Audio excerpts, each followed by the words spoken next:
আমরা বাইরে মানুষের মুখে শুনি, এখানে কিছু এখনো প্রমাণ নাই যে কেউ সোনা পাইছে বা চোখ দিয়ে দর্শন করছে। লোকের মুখে শুনতেছি যে মানুষ বলে সোনা এখানে পাইতেছে, কিন্তু আমি নিজে খুললাম, কই পাইলাম না তো। মাটি খুললেই পাওয়া যাচ্ছে সোনা। গুপ্তধনের আশায় উৎসুক মানুষেরা এখনও ঘুরে চলছেন মাটি, আর মাটির ভেতর সোনা মিলছে এমন খবর ছড়িয়ে পড়ায় দূর দূরান্ত থেকে ঘটনাস্থলে ছুটে আসছেন উৎসুক জনতা। পাকা সড়কের পাশে স্তূপ করে রাখা হয় মাটি, আর সেই মাটি খুঁড়লেই মিলছে ভরি ভরি সোনা। এমন খবরে উৎসুক জনতা, স্থানীয়রা সহ আশপাশের শ্রমিকরা মাটি খুঁড়ছে প্রতিদিনই। কয়েকদিন আগে স্থানীয় এক ব্যক্তির ফেসবুকে হঠাৎ এমন খবর ছড়িয়ে দেয়। এরপর থেকেই বিভিন্ন গণমাধ্যমে শিরোনাম হয় মাটি খুঁড়লেই মিলছে সোনা। আর এমন খবর ছড়িয়ে পড়ায় জেলার বিভিন্ন প্রান্ত থেকে এখনও সেখানে ছুটে আসছেন মানুষ। কিছুদিন আগে এক ব্যক্তি তার ফেসবুক আইডিতে পোস্ট করে বলেন যে ভাটার মাটি খুঁড়লেই সোনা পাওয়া যায়। আসলে এটি ভিত্তিহীন। কদিন ধরে আসতেছি, দেখতেছি, কিন্তু মানুষ অর্থগুলো খুঁড়তেছে, কিন্তু খুঁড়ে কিন্তু সোনা পাওয়া যায় নাই।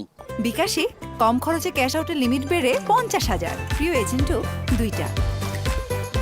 ঘটনাটা আসলে একটা গুজব আর কি। আমরা তো এখানে ধরেন যে প্রায় 200-250 মানুষ কাজ করি।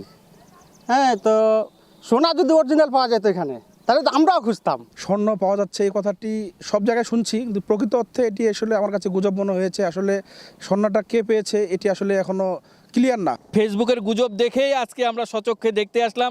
অনেক মানুষ এখানে মাটি খুঁড়ছে, আসলেই স্বর্ণের বাট্টার তারা কিছুই পাচ্ছে না, এটা একটা সম্পূর্ণটাই গুজব। এমন সংবাদ সম্পূর্ণ ভিত্তিহীন বলে জানান মাটি সংগ্রহকারী প্রতিষ্ঠানের ম্যানেজার। সবগুলো গুজব টোটালি ভাই, এগুলো আসলে সত্য বলতে কোনো কিছুই নাই। কে বা কাহারা এখানে আসে, মানে উদয় ভিডিও করছে, ভিডিও করে বলতেছে যে এরকম এরকম পাওয়া যাচ্ছে। যদি এরকম কোনো কিছু পাওয়া যায় তো ভাই, তাহলে আমার প্রতিষ্ঠানে এখানে প্রায় 150 শ্রমিক কাজ করে, ঠিক আছে? তাহলে তো ওরাই খুঁজতো।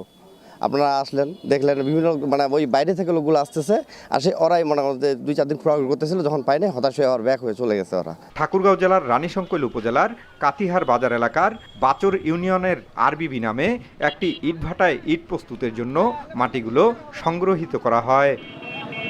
জিয়াউর রহমান বকুল, সময় সংবাদ, ঠাকুরগাঁও।